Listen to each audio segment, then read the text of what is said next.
And it's not something that you can get online.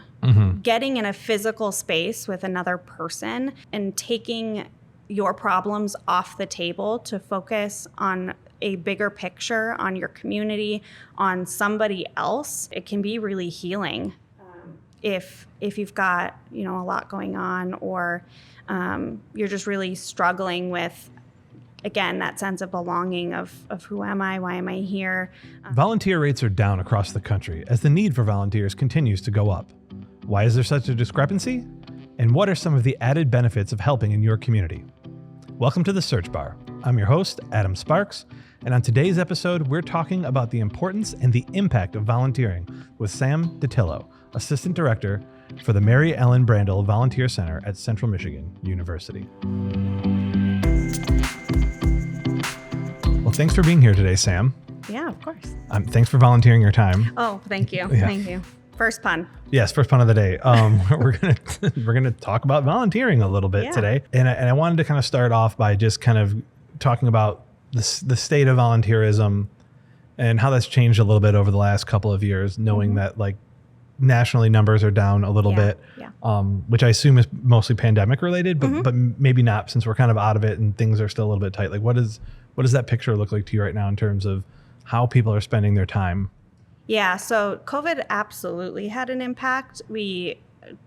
Nobody was able to really volunteer face-to-face during that time, but I think it's been a couple of things. So we know our nonprofits all across the country are struggling to get volunteers even 4 years out from the start of COVID now. It's reassuring also because we've seen an increase, I think, in the last year as well. So I think we're starting to get back to an interest of pre-pandemic levels in community engagement, which is really exciting. But we do know that students and people in general are just more comfortable staying home, interacting online, supporting through donation rather than their time. There are a lot of different areas that need help right now. And so where volunteers might have focused all of their energy in one area, their focus is being really pulled in multiple areas right now. And so organizations that might have seen a ton of volunteers are maybe seeing those volunteers being spread across multiple organizations now just because need is so high.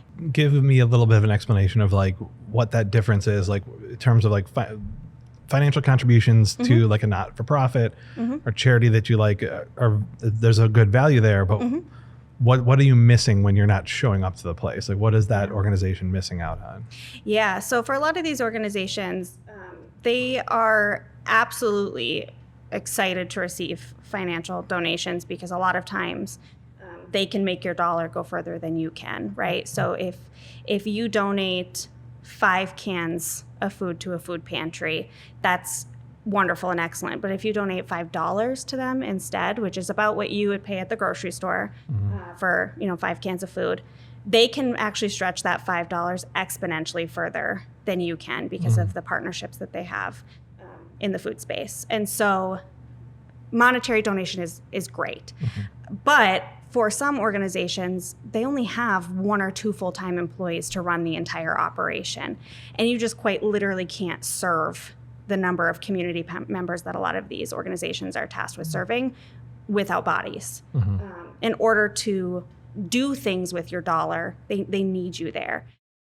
And I think a story that really makes this real and powerful, we work a lot with the Chippewa Watershed Conservancy in Mount Pleasant in our office. And something that they shared with us about a year ago now was that they had received this grant for new park signage, and they were really excited about it.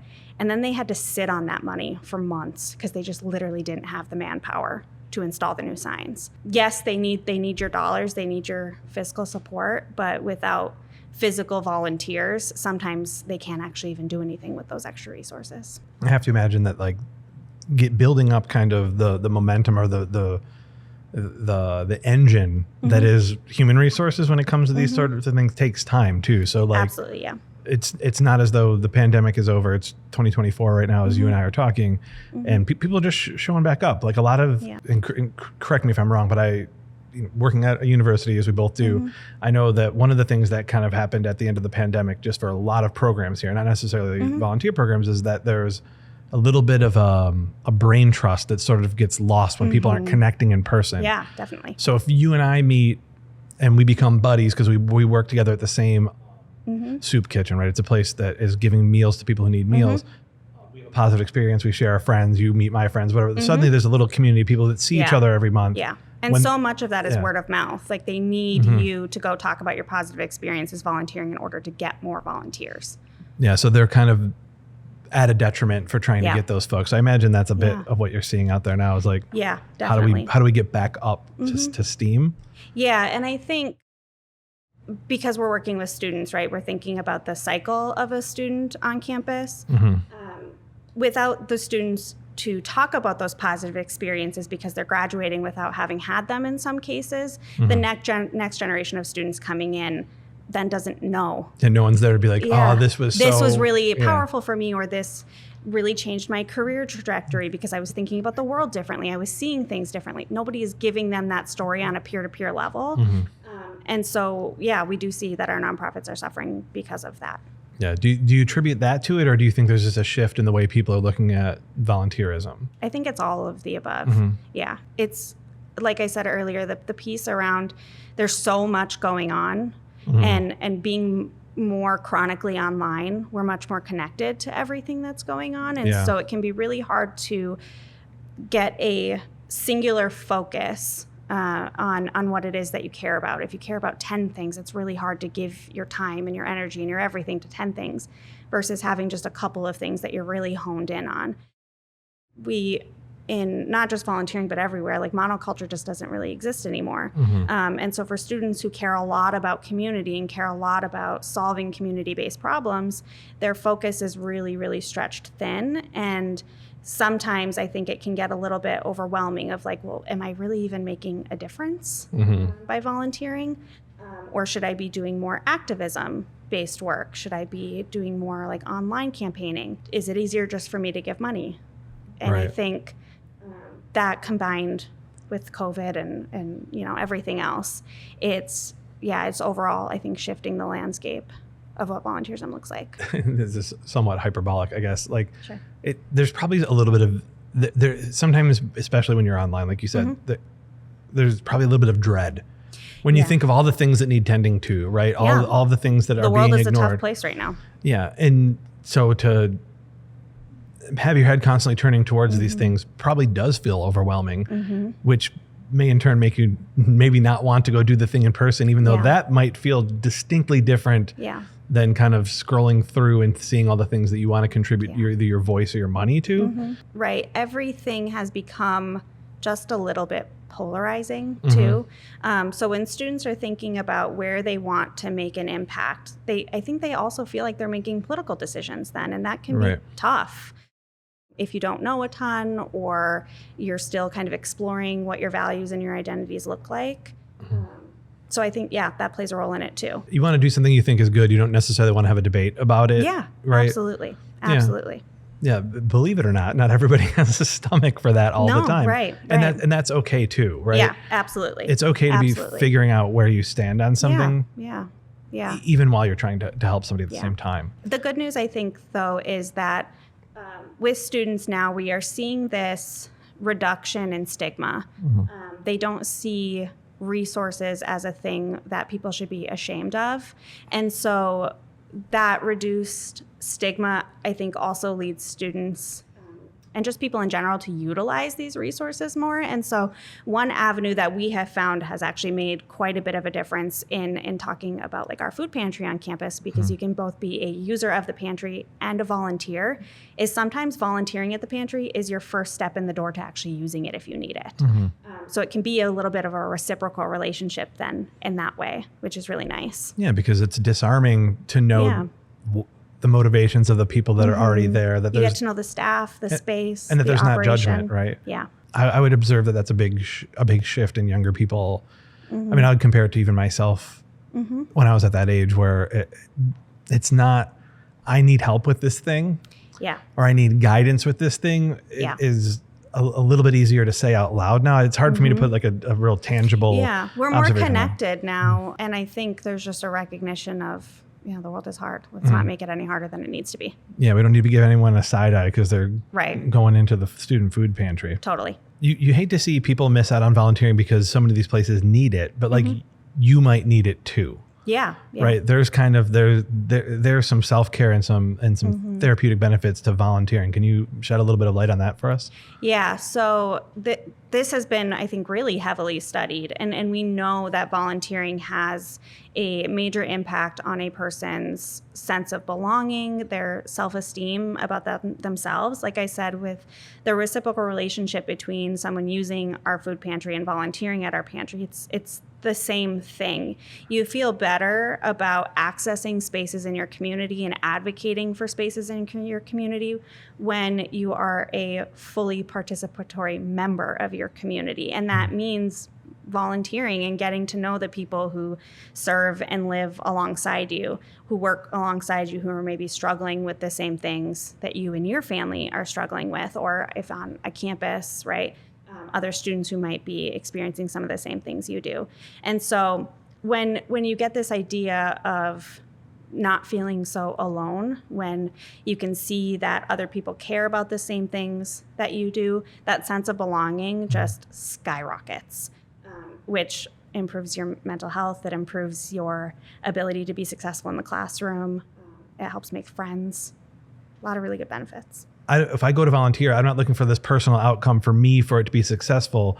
My time is the outcome. Like, and I think that's a huge stress relief to know that I'm being productive by being here and being myself and giving my time to this thing. That's really satisfying. And sometimes if you have a busy work week, or if you're struggling financially, or you have something going on in your personal life, like there's all these metrics you have to hit to improve those things. Yeah.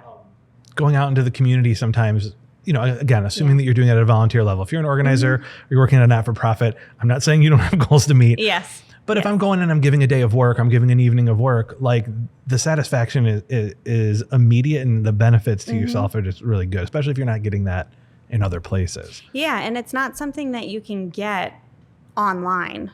Getting in a physical space with another person and taking your problems off the table to focus on a bigger picture, on your community, on somebody else, really does take you outside of yourself, and it can be really healing if you've got a lot going on, or you're just really struggling with, again, that sense of belonging of who am I, why am I here, does my time and my presence matter? It does to these community partners, and they will tell you that.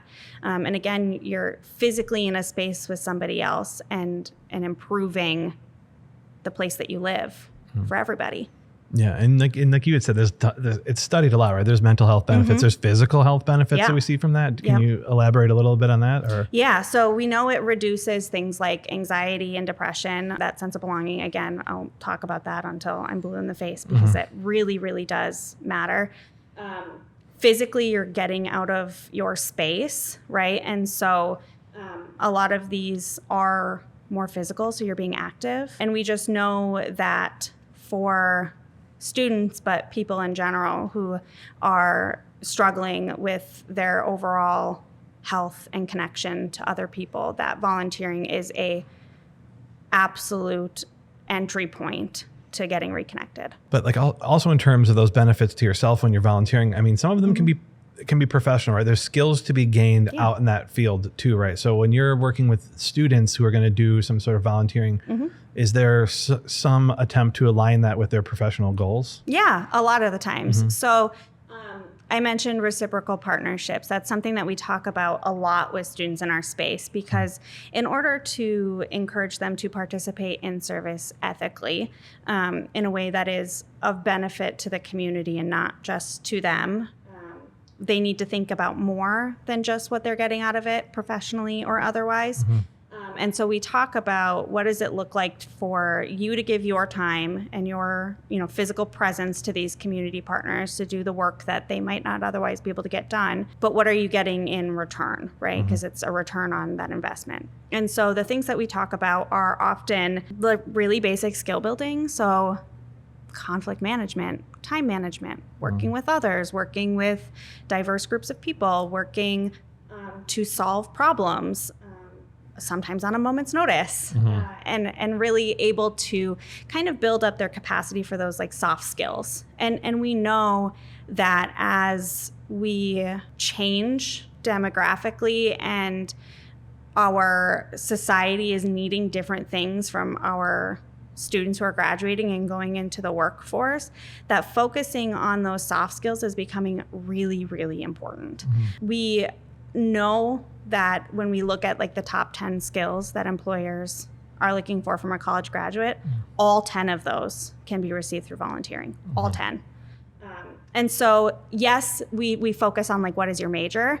But we also are just like, do you want to be a good employee anywhere you go?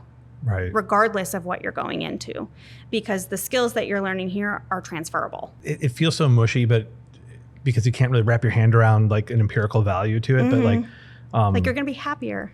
Yeah. And you're going to be better at doing things and learning things, which is, I mean, it's volunteerism, but it's also, I mean, it's a lot of that college experience that you have when you're out doing a new thing, which is, we had a guest on, oh my gosh, last year. And I can't remember who it was, but they said sometimes the value of an education is the education itself. Yeah. Right. And there's something about that. So sometimes what you're deriving from the volunteerism isn't specific, but you're gaining that soft skill that is really intangible, but it's also really valuable at the same time. Yeah. And our community partners come into these spaces with our students with so much knowledge and information about obviously whatever community-based problem that they're trying to solve is, but just about the communities they live in at large, like what makes that community special? What are some of the areas that the students should check out to, learn more about the people that they're serving? And so our students are learning really, really good interpersonal skills as well. And again, what makes a community special is infinitely more important, I think, than what is it that this community is struggling with. A lot of times in community spaces, you might hear or see that students or people in general are being encouraged to volunteer because you're giving voice to the voiceless. What we try to teach our students is that nobody is voiceless. Everybody has a voice, and they're probably screaming from the rooftops about what they need. But are you listening? And so when we're encouraging students to come in with this reciprocal mindset, it's listen first and then think about what your benefit is after. It's not like these organizations or these groups of people that are in need, or even just the Chippewa Watershed Conservancy idea. Like there's a need here, and someone's going like this. Yeah. They literally just need somebody to help put signs up. That's it, because they have one full-time employee. What are some examples of the types of volunteerism that are common for students that come here anyway? And hopefully that kind of applies to people who might not be here in the Middle Michigan community. Yeah. So for us, it really depends on what resources the student has. If they don't have access to transportation, that limits things a little bit, of course. And so the food pantry on campus is a great option for them then, because if they're right here, they can walk. And that's open 5 days a week. So they can get, like 10, 12 hours of volunteering a week if that's what they need. But we do see students who are looking for experiences that are a little bit more closely aligned with what their areas of interest are. And so for our students who are in like the health professions, that might be working with veterans. We send a group of students to Florida every year to work at a VA hospital, and they get really hands-on experiential learning opportunities with the doctors who provide full-time care to the veterans who live at the facility or who are outpatients at the facility. And experiences like that are really important for our students in health professions. We also send a group to an organization called Give Kids the World, which functions similar to a Make-A-Wish organization. So again, they're health focused because these are children who have been diagnosed with something terminal, but they're focused more on patient care and family care. And so they're getting both sides of an area of interest. We have students who want to be teachers. And so we have a partnership with Highlands Elementary School in Immokalee, Florida, and we send students to spend a week there in the classroom, or right here in Mount Pleasant, they can tutor with our America Counts and Reads program, which works with elementary age children to math and reading skills. So it's really dependent on the type of service that you're looking for. Are you interested in working with kids? Are you interested in working in the environment? It just kind of depends on what they're looking for, but there really isn't one singular experience that students are most often coming in and looking for. If anything, the singular experience is them coming in and saying, I'm trying to make friends. Can you just sign me up for something? And yeah, we sure can. It's the quickest and easiest way to make friends. It's how I made all my friends in college. Right? Yeah. Right? Find a good cause. Sometimes things that you're volunteering for seem very serious. And it's not that they need to be taken lightly, but there's a lot of fun to be had too, right? yeah, I mean, students are having a good time. The best time. They're supporting each other. They're supporting their communities. Yeah. Like however we want to scale that community, like you said, depending on what their interest is. But they're having fun. Yeah, right. I think it can get really lost in the like social justice conversation, because I think you're right. It does feel really heavy sometimes. Yeah. But the first thing we say is like, these problems don't get solved overnight. So don't show up in a community thinking that you're their savior, because these problems existed before you got there, and the people who you're working with are going to continue working on that issue long after you leave. So it can feel really heavy and really hard. And so we have a lot of conversation in our space, and we spend a lot of time talking about the joy of community, the joy of spending time together, being in a space physically with one another, and really focusing on friendship through shared vision and values. I want to talk a little bit about outcomes. And not just those soft skills, but just in particular with outcomes, like having that social engagement either as part of your career. Maybe you're going to go work in that not-for-profit sector, but also just in other careers. What are like those, like, what are people looking for? What value is this adding for you to go get a job? Yeah. So when students are getting ready to graduate or apply for graduate school or whatever comes next for them after college, we really encourage them to make sure that they are compiling a full picture of the co-curricular experiences that they had outside of the classroom. And experiential service learning is a huge part of that, again, because of those soft skills, the transferable skills that they're learning through volunteering. But we know, based on market research, that more and more companies and employers are talking and thinking about corporate social responsibility. They want to hire people who care about the communities that business lives in, that their employees are living in. They want to know that you are invested in the place that you live, because it means you're probably going to be retained as an employee because you care about it more, right? And also that like you're a person who's going to show up because you've already proven that you can commit yourself to something. Again, those are those like time management skills, that adaptability, those soft skills. You've already proven that you can do some of those things by being a volunteer. And so when we think about how students are marketing themselves in the job prospects after they graduate, we encourage them to think about like asking for some of those like non-monetary benefits when they are negotiating. Can I have time to volunteer as part of my regular work week? What are the organizations that this company partners with? What are the things that they're thinking about that they care about? And then if you can closely align your work life with your values life, then you're just going to be a happier employee. And again, that company is going to be able to retain you longer.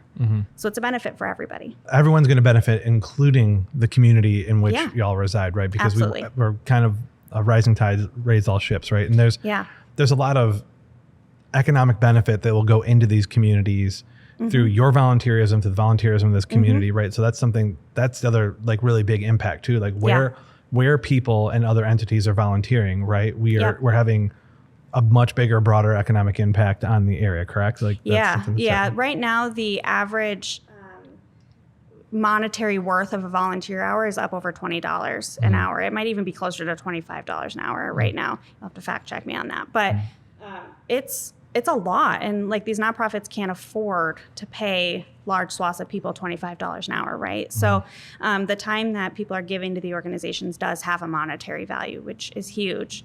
Last fall, we partnered with the College of Business Administration and then Dow Chemical, and we hosted what we called Community and Career Day. And Dow sent a bunch of their employees, and then CBA sent a bunch of their students, and we kind of paired them based on area of interest. And then Mike, who is one of my favorite community partners, again, from Chippewa Watershed Conservancy, hosted like 100-something people between CMU and Dow. And they spent the day cleaning parks together and then giving like career advice. It was like an excellent 5 hours. Because our students are not only going out and improving the community, but they're also getting some professional development. They're spending time outside of the classroom with their peers. They're making and building connections with potential mentors and employers and internship opportunities. And they're learning that there is a company right here that cares a whole lot about this area and how the community benefits from their presence. And so it's partnerships like that I think students can really be thinking long-term about when they're in the job search. That's awesome. Yeah, it was really an excellent event. We were really excited. Dude, where should I look in my own community, wherever I might be? So how do I get involved? What would you prescribe my first steps be? Yeah, so I would say if you have a local chamber, they usually have a list on their website of like local nonprofits. So that's a good place to start. But in Isabella County and Gratiot County specifically, our United Way has put together like this phenomenal website for nonprofits where every single nonprofit in town can post their volunteer opportunity and you sign up right through the website. And I think this is something that a lot of United Ways across the country are going to be developing. So that's another really great place to start. If you're on a college campus, find your volunteer or civic engagement center. Sometimes they're located in like multicultural offices. Sometimes they're lumped in with like their leadership institutes. But there are doers in every community, and you kind of just have to go and look for the doers.